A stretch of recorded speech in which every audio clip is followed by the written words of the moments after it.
What up, everybody? It's Hilo from New Leaf Studios, and this is our new segment, Watch Me Whip, Part 1, The Sketch. Alright, so as you can see, there was already an image that I drew in pencil, and what I'll do typically is I'll just sketch a rough concept, just because I really like kind of how free my pencil is as opposed to being on my tablet.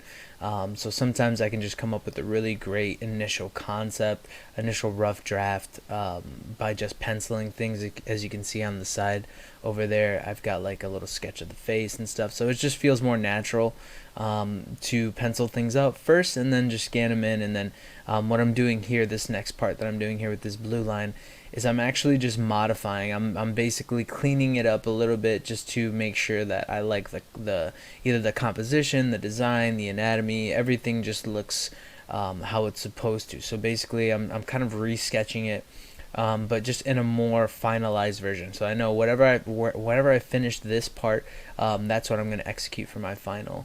And I think it's always good to just have this step, just because it's an extra step of editing before you jump into a final. So like that's one of the things that I really like about digital format, is that you have kind of more steps to the process, which can be a little irritating, but you also have more ways to correct things that maybe aren't looking that great, as opposed to like when you work traditionally, you just like do your pencils and then you jump straight into ink. So this is a good way to just kind of like re-sketch the image.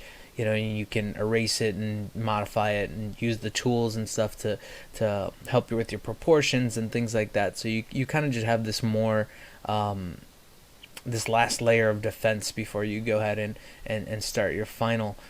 So I just really enjoy that aspect of having another chance to correct some of my mistakes, or just make the piece better altogether. So here what I was doing is I'm trying to create some motion here, but also make sure my anatomy is correct in terms of like, because this is a cartoon, so they're going to be a little exaggerated and not so realistic, but I just wanted to get it as close as possible. What I really need to work on, even still, as I finish this drawing, I always look at that back leg and I'm like, I could have probably done a little better with planting that solidly and having a little bit more variance in proportion between that front foot and the back foot. There's only a slight difference in size, which I could have kind of capitalized a little more on that front foot, either making it bigger or making that back foot smaller, which probably actually would have worked a little better, making the back foot smaller. That way it just changes up the perspective, and you can see that back foot kind of falls into depth a little more. So again, right here I'm just kind of simulating the motion. So we're going to jump into part 2 here, the line work. So I try to be, when I get into this aspect of drawing, free-handed and not so technical, but this is one of the more technical parts of your drawing in general, or your final. So there's a sense of accuracy here, and that's why you'll see me creating lines and then making them like 5, 6, 7 times. So if you can look to the right hand side, you'll see that there's different layers. So what I tend to do is I'll draw the different items or things like that, sometimes even clothing items, separately from the body image, and I'll put them on different layers, and then you'll see me do this later, I'll mask them or I'll erase them, just depending on kind of like how I'm feeling in the moment, and whether or not I'm really confident I'm going to keep them and stuff like that. And the reason I do that, keep them on separate layers, is just so that they're all editable. So if I don't like one aspect of the clothing or the body, I can change those things without changing the entire thing. It just helps save a little time. It's kind of like that time management, layer management kind of stuff that you get when you are working a lot and you can't really afford to waste time or redraw things all the time. So it definitely is helpful to do that. So I recommend just having, if you're working digitally and you're working with multiple like points of action, let's just say, things that again, either items, clothing, things like that are separate from the actual pose or the image, the body's image itself. You can always draw those on another layer, and then just compile the two afterwards. And again, I'll show you my masking the way I do like my masking and stuff like that. But you can again also erase if you want to. That does take a little more time sometimes because you want to be really accurate with the erase mark, so it looks like it's natural as opposed to like it was meant to be that way. Um, but yeah, obviously here the goal is to make things clear and clean, and with the way that this kind of cartoony style is, I wanted to play with the line weights in the sense that you have some that are fairly thin, and then some that are fairly thick, but it doesn't get to any either extreme. So there's not lines that are really thin, and then lines that are really thick to over accentuate maybe actions or weight or something like that. So I just kind of kept the line weight somewhat similar throughout, but you can see that there's subtle variances here and there. So this is the masking that I was telling you about. So what I'll do is I'll just go back in and use my lasso tool, and I'll select an area and then just hide it from one layer to the next. And you can just accomplish that in the layer panel up at the top, and then it'll say create and then layer mask, or layer mask and then create. And you just have to line up the different layers that you're trying to hide the selections from. So I actually messed up the first time. I had to go back in and do it again, because what you want to do is have all the, well, this is the first time I was saving it too. I recommend saving it right away because this was already, again, the second step into my project. It was about an hour of work at this point. So yeah, definitely save a lot sooner than I did. So now I'm going back in and I'm just cleaning up and adding different things that I missed. I'm looking at the reference again just to make sure I have everything completed. How did this is a draw this in your own style. So basically I'm looking at a character reference, which is off to the left that you can't really see because I'm zoomed in a bit. But once we get into the color stage, you'll see I zoom out a lot more. Basically I'm just making sure everything is looking and feeling like it's supposed to, how it should look. And anytime like I stop drawing in this video, you'll see it's usually because I'm looking at the reference, or I'm just trying to kind of take a step back. You don't see me zoom out a lot in the screen, but what I'm doing is I'm stopping. My screen size is a lot bigger than what's captured in the screen capture, and that's just for for the focal points. So I tend to try to stop as much as I possibly can and just look at the overall image. I back up. I don't stay zoomed in for a long time, and that's just to make sure that everything compositionally is still looking good. So as we're in this color phase right here, this is just one way to color. This is a mood that I was feeling. I was feeling like just doing regular good old-fashioned color inside the lines kind of color. There's definitely different ways that you can do it. You can use your lasso tool on the paint bucket, which sometimes the only thing that is a hindrance for me is sometimes it'll create these like kind of pixelated edges, which I don't like. So that's been a problem for me in the past, but right now this is just kind of the way that I was feeling about it.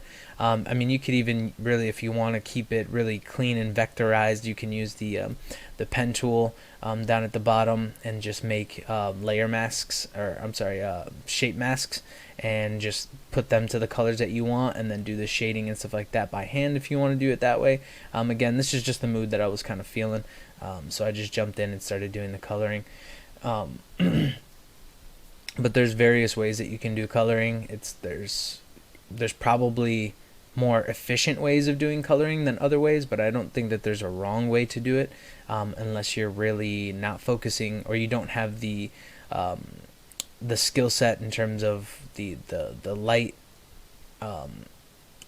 Well, I guess the skill set in terms of defining what colors to use. I wasn't defining my own colors here. This is something that, again, is drawn from somebody else. So they kind of took care of that for me, the color palette and things like that, what colors go well together, how to accentuate those colors and stuff like that, which I actually really did enjoy this color palette. At first I was like, I don't know about all these colors, but as I was using them, it kind of taught me a little bit about, I can expand some of my rules for my own color theory. So I think this is a cool thing that I'm probably going to learn each time I draw somebody else's work. Is I'll probably just integrate some new form of information that I didn't use before, and allow my mind to kind of go there through somebody else's perspective.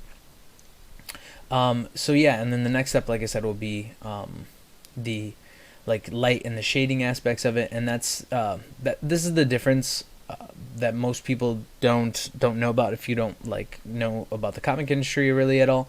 Is the difference between a flatter and a colorist is the flatter will just do this, just do flat colors, which flat colors just means no lighting, no shading. It's just the color, just putting base flat colors on there. Sometimes a good flatter will add some form of accentuation, like maybe to this dust cloud, he'll give it two different color tones as opposed to just one. He'll maybe even make some of the like sleeve areas a little darker with with a darker tone of that gray, that whitish gray. Maybe throw in some tonal differences here or there, like in the sword or something like that. But so this is the finishing touches here. So this is the light and the shading that I was telling you about. So you have to have to do light and shading really well. You just have to have a good understanding of light value in terms of like you establish your light source, and then you can really imagine out how the light's going to hit everything. And this takes just a good grasp of maybe doing some figure drawing, things like that. Not sure exactly what I was doing here. Maybe I just took a little mental break, or I was just looking at the color references or something like that, trying to fix something. But anyway, so yeah, that's what I'm doing here. Is I'm just adding light and darks and shadows. I mean, so before this step, I actually forgot. I started and I forgot to start recording. I just started doing the color. I added just a gradient layer on top of my color layer. So as you can see on the right hand side, there's a layer 5 is, and I typically don't name my layers, unfortunately, which is something that you definitely should do, just to keep things organized. I was working pretty fast, so I just didn't do it. But layer 5 right there, that's my gradient light layer. So I just laid it over top, so I have that like shade coming in. This is the mood that I want. I want kind of a warm feeling. So I just established that right away. And then on the back end, I had a blue hue gradient coming from down below, which is just the opposite of the opposite direction of the gradient of the warm gradient. And that's just to help create some contrast. As you can see, like on the leg there, it kind of blues out, and that's where that gradient kind of really shone through. But it both of them have filter masks on them, so I believe the top layer is like a soft light, and then the bottom layer I think is an overlay or something like that. So they're kind of transparent, and they just kind of take an effect on the color of the base color, I mean. So right here, I'm putting in my lights. So basically, a rule of thumb with this is just to not be overzealous with it.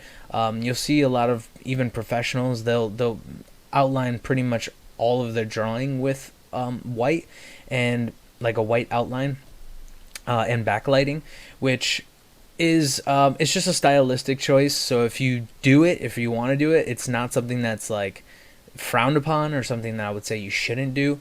But it's just something that's again, a little more stylistic. If you want to go with something or a more realistic figure drawing aspect of it, there's usually only one pure white point in a drawing, and then there's a purely black point in a drawing. So obviously I didn't make only one black point, and I didn't make only one white point. So I did, kind of integrate some of that illustrative style of just adding in some lights here or there, where they look good, and shadows at the same level. And I didn't do many variants of like, this is my complete darkest dark, and this is my lightest light, and then like have a gradation from lightest to darkest. And that's pretty much how most illustrations are. It just tends to be a little more dramatic in terms of contrast when you have more shadows and more light. So that's pretty much why illustrators use that tool. Illustrators, if you're an up-and-comer, that's your toolbox. Your toolbox is looking at kind of the psychological cues of being an artist, being an illustrator, and using those things to your advantage. And not only to your advantage, but just to make things that are much more appealing to a mass audience than not. So So here, what I was just doing was just making a simple background with this kind of like really focused illustration. I don't want to give too much credit to the background because it kind of takes away from the foreground, which is that's the bread and butter. That's what I worked hard on. So what I'm doing here is I'm just trying to make a nice little minimalist kind of background that still holds the lighting, which is what I'm playing with right now. So it'll hold the mood of it, and I just wanted it to contrast with the foreground at least a little bit, so that way it everything has its own place and time and space, and just feels nice. So that's what I did right there. I just changed the background to something that's a little more neutral, but also in that warm vein. So it kind of so if you know, on the color wheel, purple and yellow are opposite on the color wheel. So that's going to be the best version of contrast that you can use between those two colors. So I try to keep that going, even in the background and stuff like that. Like I said, I kind of chose something neutral at the end because it was just like, yeah, I'm not going to go with something super bright because I want this character in the foreground who has a lot of bright colors in there. It's going to stand out already. I don't want him to get washed out in the background there. So what I'm doing here is I'm just adding a ground shadow layer, and then I'm just going to go back in and clean up anything from the color. Now that I put a background in, you were able to see a few little spots coming through where, again, I didn't fill in completely, so I just went back in and fixed that really quick. And now, like, I'm just sitting back and looking and seeing where else I can improve, playing with the layers. And then I was like, you know what, let me add in that swoop, so that way there's a little more clear motion here. So a good thing to do with this too is, again, create another layer. That way you can play with this layer freely without affecting any other layers. And then what I've found is just to keep the same kinds of colors with any accent that you're using. Like, say if you have a sword swipe, like how I'm doing right now. He's kind of bringing it back over his shoulder. It's not necessarily like an attack strike, but the motion is there. And when you do those kinds of things, what you should do is try to keep the same color palette, use those same colors, and not defer out too many, because the too many, if you have a lot of different colors going on, it tends to be a little unfocused, and you don't want to do that to your own work. You want your work to have a sense of focus and have a focal point, and you want your viewer to really, really lean on those things. So right now I'm just adding in a nice little light accent, and it's not going to be anything that's super, again, noticeable. I'm changing the color a little bit just to make it feel a little better. This is the final product here. This was Watch Me Whip. Thank you so much for watching.